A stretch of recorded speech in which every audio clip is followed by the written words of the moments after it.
రండి,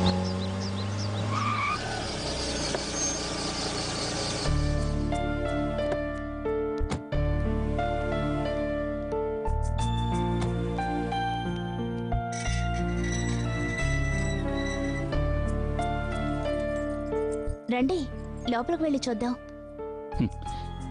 ఇల్లు బాగా పెద్దగానే ఉంది. తాతయ్య గారి ఇల్లు.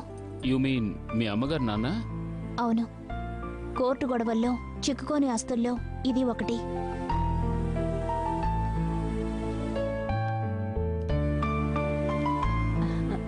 అమ్మా, పాపొచ్చారమ్మా. రామ్మనివి, రండి. నువ్వు వెళ్ళు. సరేనమ్మా. రండి బాబు. నీవి కూర్చోండి.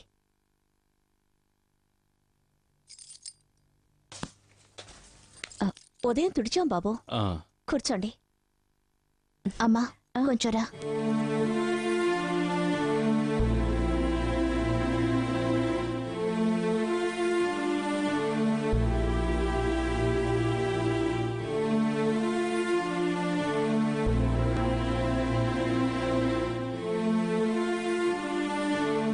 ఏమిటమ్మా ఇది?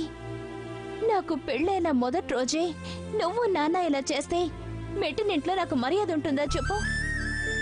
సారీ మా, నాకు కష్టంగానే ఉంది. మరో దారి లేదు. ఇది తలుచుకొని నువ్వు బాధపడద్దు. నువ్వు సంతోషంగా జీవించే మార్గం చూసుకో. మీ వారికి ఈ విషయం తెలుసా? తెలుసు. కోపంగా ఉన్నారు.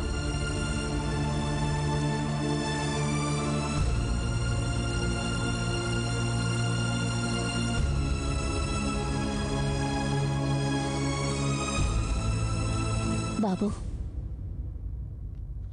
జరిగిన విషయాన్ని మీరు తప్పుగా తీసుకోకూడదు.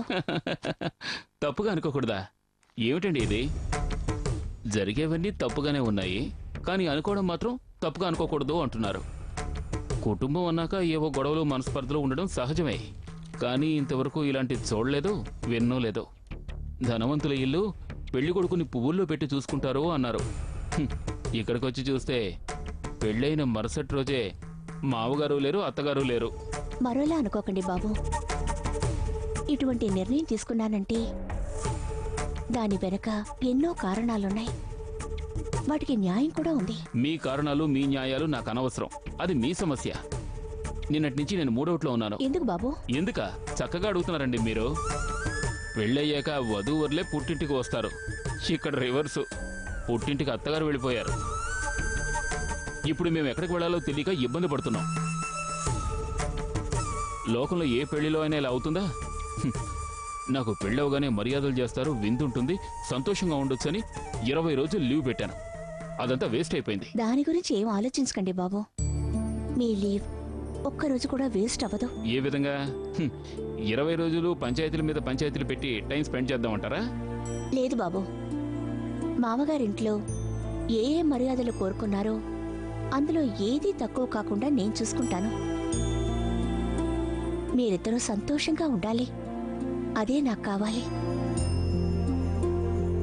నివి, నువ్వు మీ నాన్నని చూడాలనుకుంటే అక్కడికి వెళ్ళు. మిగతా ఏం కావాలన్నా ఇక్కడికి రా. ఇలా మేమిద్దరం విడిపోయిన కారణంగా నేను బాధపడనివ్వను. అనివి,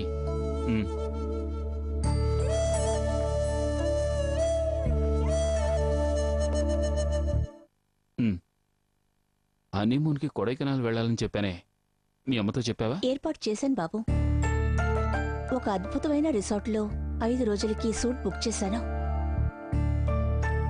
ఈ రాత్రికి బయలుదేరి వెళ్లడానికి మీ ఇద్దరికి టికెట్లు బుక్ చేశాను. స్టేషన్లో దిగారంటే రిసార్ట్ కారే వచ్చి మిమ్మల్ని పికప్ చేసుకుంటుంది. తిరిగి రావడానికి కూడా టికెట్లు బుక్ చేసి ఉంచాను. మధ్యలో ఒకరోజు పక్కనే ఉన్న గుడికి తీసుకువెళ్ళమన్నాను. అన్నిటినీ రిసార్ట్ వాళ్లే ఏర్పాటు చేస్తారు. మీరిద్దరూ సంతోషంగా వెళ్ళరండి. అవును, ఏసీ బుక్ చేయమన్నారుగా? హిల్ స్టేషన్లో ఏసీ రూమ్లు ఉండవు బాబు. అది తెలుసండి, నేను ట్రైన్ టికెట్ విషయం అడిగాను.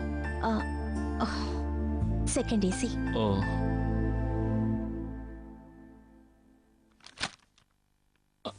నివి దమ్ము కొట్టొస్తాను.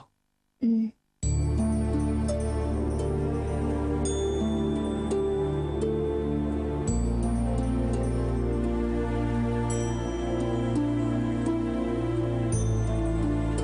అమ్మా, ఇలా అంటున్నానని కోపడకు.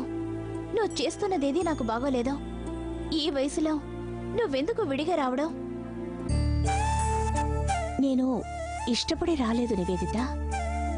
ఈ నిర్ణయం తీసుకోవడానికి ముందు నేనెంత ఆలోచించుంటానో, ఎంత బాధపడుంటానో చెప్పలేను. అమ్మా, ఇన్ని సంవత్సరాలు నాన్నతో జీవించావు. ఇంకో 10 సంవత్సరాలు 20 సంవత్సరాలు ఆయనతో అడ్జస్ట్ అయి బతకూడదా? మీ నాన్నతో ఇన్ని సంవత్సరాలు ఉండడమే పెద్ద అడ్జస్ట్మెంట్ నివేదిత. నాలోని సిగ్గు శరం అన్నీ వదిలేసుకుని మీ నాన్నతో జీవించాను. ఇంకా ఆ విధంగా ఉండడం కన్నా నేను చచ్చిపోవచ్చు. చావడం పిరికి వాళ్ళు చేసేది. నేను బతకాలనుకుంటున్నాను. ఒక మనిషిగా గౌరవంగా బతుకుతాను. ఈ ఇంటిని లేడీస్ హాస్టల్ చేస్తే ప్రతి నెల కొంత రాబడి ఉంటుంది.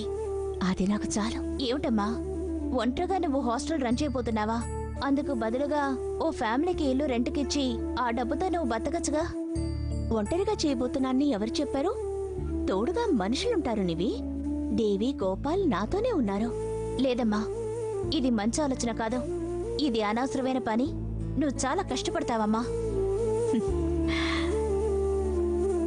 మీ నాన్నతో కలిసి జీవించడం కన్నా పెద్ద కష్టం ఏమొస్తుంది? సరే సరే, నువ్వు వెళ్ళి అల్లుడు గారిని తీసుకురా. నేను టిఫిన్కి ఏర్పాటు చేస్తాను. వెళ్ళు.